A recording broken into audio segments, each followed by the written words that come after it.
Coucou tout le monde, j'espère que vous allez bien. Aujourd'hui, on se retrouve pour une petite vidéo face cam. Je vous ai posé une question sur Instagram. En fait, c'est une abonnée qui m'avait posé la question pour vous expliquer mon parcours de ma préménopause et de ma ménopause, comment j'avais vécu ça, et comment je le vis aussi aujourd'hui, hein, parce que voilà. Donc, vous étiez nombreuses à me dire que ce serait un sujet qui vous intéresserait. Donc, je me suis dit, bah, pourquoi pas vous raconter mon petit parcours. Attention, c'est mon parcours à moi personnel, hein. Chaque personne est différente. C'est Mimi a fait des gambades. Chaque personne est différente, chaque traitement est différent. Et voilà, je ne suis pas médecin, je ne suis pas pharmacien, je ne suis rien du tout. Je suis là pour vous expliquer un petit peu comment j'ai vécu ça. Donc, moi, si vous ne savez pas, j'arrive pas à avoir d'enfant. Je ne pouvais pas avoir d'enfant avec le papa d'Agathe. Ça n'est pas de lui, ça venait de moi. Agathe est un petit bébé in vitro.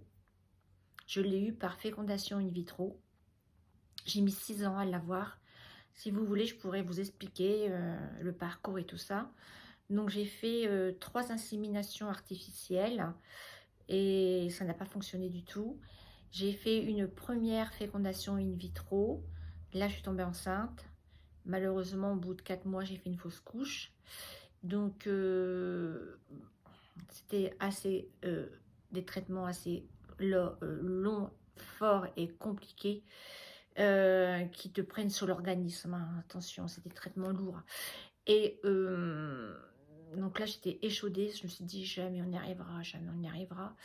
Et puis, je me souviens d'une réflexion qu'il m'avait dit à l'époque. Il m'avait dit, écoute, c'est quand on fait des crêpes, la première est jamais réussie. Donc, on peut toujours tenter une deuxième. Donc, j'avais le droit à tenter une deuxième fécondation in vitro. Donc, à chaque fécondation, il m'a inséminé 2 embryons. Donc,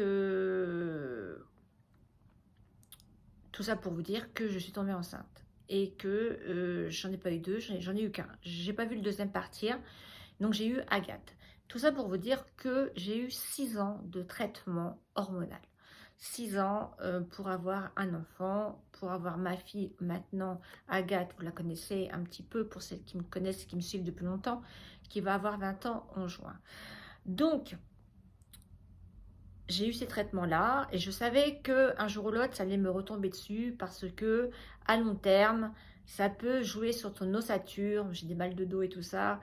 Bon, évidemment, il y a la vieillesse, il y a tout ça, il y a l'usure, mais ça peut aussi, les traitements peuvent jouer sur ton ossature. Donc, il y a eu ça. Aujourd'hui, à l'âge d'aujourd'hui, j'ai 53 ans et j'ai commencé à avoir des signes de préménopause à 47 ans. C'est-à-dire que j'avais des règles mais tellement abondantes et tellement douloureuses, alors que moi, jamais, au non jamais, je n'ai souffert de mes règles. Jamais.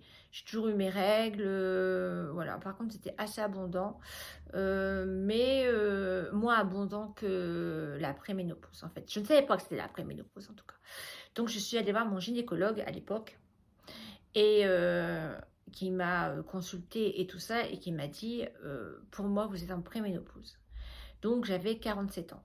Et c'est jeune, hein, c'est jeune. Et donc, il m'a, comment dire, il m'a dit que, voilà, ça commençait à se mettre en route. Donc, j'avais rien, hein, tout était normal, à part l'apparition de quelques kisses au niveau des règles, ce qui était normal, et qui disparaissait après les règles. Mais j'ai eu tellement mal au ventre, mais tellement mal dans le ventre, c'était vraiment très très douloureux. Très très douloureux, mal, maux de ventre, c'était horrible. Je ne pouvais rien faire, je restais toute la journée, mais toute la journée, j'étais au lit. Je prenais des Doliprane, ce qu'il m'avait donné à l'époque. Et c'était horrible. Et après, il y a eu les fameuses bouffées de chaleur qui se sont installées. Alors ça, c'était horrible aussi. Mais j'avais toujours mes règles, mais j'avais des bouffées de chaleur. En hiver, j'ouvrais les fenêtres. La nuit, je dormais, je me réveillais dans la nuit, j'étais trempée, noyée. C'était vraiment... bah, c'était un inconfort, mais total. Je savais même pas comment m'habiller le matin. Je vous dis, des fois, ça me prenait, mais encore maintenant, hein, des fois, j'ai des montées de chaleur, mais pas comme j'avais avant, hein. Mais des fois, ça m'arrive d'avoir quelques montées de chaleur et ça redescend aussi vite. Mais je le sens à mon visage. C'est mon visage, bouh, il est rouge. Et après, ça redescend. Et donc, j'allais tous les mois, presque tous les mois, consulter mon gynécologue tellement je souffrais et je n'étais pas bien, j'étais dans l'inconfort total. Et à l'époque, il m'avait donné un traitement. Je vous dirai plus ce que c'est, hein, parce que je ne me souviens plus. Il m'a dit, dès que vous avez des bouffées de chaleur, vous prenez ce cachet et ça va estomper. Et même pour le mot de vente, il m'avait donné simplement, je prenais à l'époque du Doliprane. C'est tout. Il ne m'avait rien donné d'autre. Il ne m'avait rien donné d'autre à l'époque. Et donc, je prenais ces fameux petits cachets pour les bouffées de chaleur. Et c'est vrai que ça se dissipait vraiment bien. C'est vrai que ça se dissipait vraiment bien.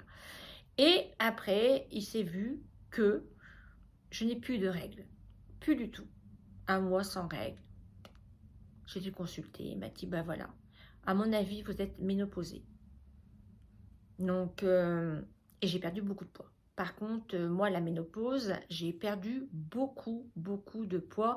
Quand je regarde des photos, quand j'ai emménagé ici dans cet appartement, j'étais vraiment très mince. Je mangeais, hein, mais j'avais perdu beaucoup, beaucoup de poids. Donc il m'avait dit, vous savez, il y a des femmes à la ménopause qui prennent du poids et il y a des femmes qui en perdent. Ça peut arriver, c'est très rare, mais ça arrive. Moi, j'ai perdu beaucoup de poids à la ménopause. Donc ça s'est fait comme ça. J'ai pas eu de traitement. Aujourd'hui, je ne prends pas de traitement, rien du tout.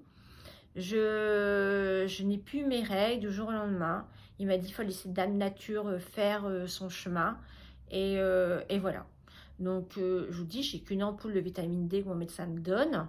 Mais au niveau, pour la ménopause, rien du tout, je n'ai aucun traitement. Aucun traitement du tout. Donc, j'ai plus mes règles, comme ça s'est arrêté du jour au lendemain. Elles étaient tellement abondantes pendant la préménopause, j'ai vraiment souffert. Alors j'ai lu choses à ne pas faire, j'ai lu sur internet et tout ça. Ça m'a démonté. Je me suis dit, mon Dieu, comment je vais finir? Perdre le visage s'affaiblit, ça affaisse la peau. Alors par contre, au niveau physique, au jour d'aujourd'hui, j'ai pris du poids. Aujourd'hui, j'ai repris du poids par rapport à ce que j'avais perdu. J'ai pris du poids, j'ai pris du ventre, beaucoup, enfin beaucoup. Tout est relatif, pour moi c'est beaucoup. J'ai pris du ventre et au niveau de ma peau, j'ai beau m'hydrater la peau, je ne m'hydrate pas la peau tous les jours, ça serait mentir. J'hydrate ma peau, allez, 2 fois la semaine. Mais vous voyez, au niveau des bras et tout ça, vous voyez quand même, il y a un relâchement de la peau. Vraiment, un relâchement de la peau. Au niveau du visage, j'ai rien ressenti. Ma peau n'a pas changé. Bah, après, il faut dire que moi, j'utilise beaucoup de soins, de sérum et tout ça. Je fais des masques. Je prends soin de ma peau. Quand je peux, financièrement, je me fais un soin en institut. Et ça, c'est 2 fois dans l'année. Mais voilà, je prends soin de ma peau, beaucoup de mon visage. Mais de mon corps, j'ai laissé un peu tomber, si vous voulez. Même au niveau des cuisses et tout ça, vous voyez quand même qu'il y a la cellulite qui s'est installée. Vous voyez que votre corps, quand même, il a bougé. Physiquement, il a changé. J'ai pris de la poitrine aussi, il faut le savoir. Je vous avais posté une vidéo comme quoi... je ne vous en avais pas parlé, mais pour me faire opérer d'une hypertrophie mammaire. Avant, je mettais du 80. Moi, j'ai toujours eu une bonne poitrine. Je mettais du 90C. Bon, maintenant, je suis arrivée au 95E, voire F. Et j'ai pris de la poitrine. La poitrine. Voilà. Beaucoup de poitrine et du ventre. Et je vous dis, la peau, je vois bien. La peau de mes bras, je suis pas très à l'aise. Ma fille me dit, mais maman, attends, t'es bien comme ça et tout. Je suis pas à l'aise. Après, je le fais parce que c'est l'été. Évidemment, il fait tellement chaud. Je ne veux pas me mettre des manches longues ou je peux mettre des t-shirts manches là. Voilà. Mais des fois, je mets des t-shirts ou des hauts en manchure américaine. Là, bon, je vois mes bras, ils sont plus 20 ans. Hein. Mes bras sont plus 20 ans, il faut se le dire. On a pu, enfin moi personnellement, moi ça m'a joué sur le corps. Mon corps n'est plus comme avant. Donc voilà, je voulais vous parler de ça. Je peux que ça peut intéresser pas mal d'entre nous. Donc, mais tout ça pour vous dire que je ne prends pas de traitement, je n'ai pas eu de traitement à prendre à vie pour la ménopause et tout ça. Non, non, non, mon gynécologue m'avait dit, euh, vous poursuivez, c'est Dame Nature qui a choisi. Donc, moi, j'étais ménopausée tôt parce que j'ai eu des traitements pour avoir un enfant.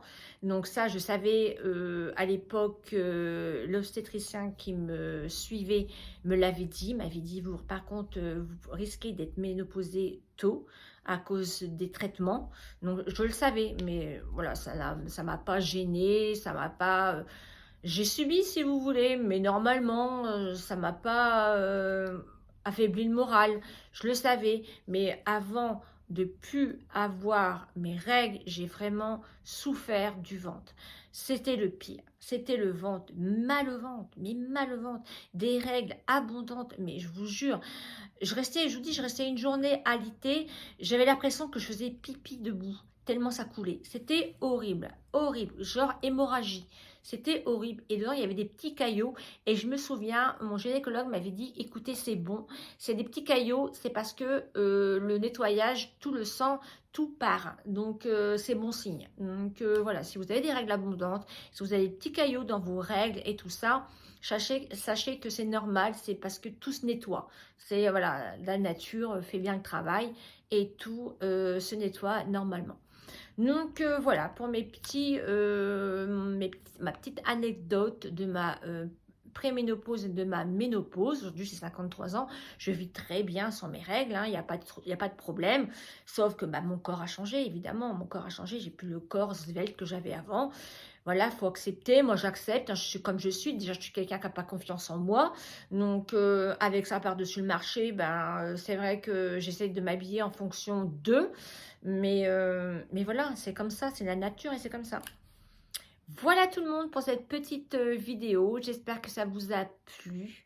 Si c'est le cas, ben, mettez-moi un petit pouce en l'air, n'oubliez pas de vous abonner et d'activer la petite cloche pour être informé de toutes mes mises en ligne. Et je pense que la prochaine vidéo que je vais vous faire, ça sera sur l'estime de soi, la confiance en soi. Voilà, c'est un sujet que j'aimerais bien aborder avec vous et vous dire un petit peu mon ressenti par rapport à ça au jour d'aujourd'hui. Voilà les amis, on se dit à bientôt dans une prochaine vidéo. Bisous bisous. Ciao ciao. Bye.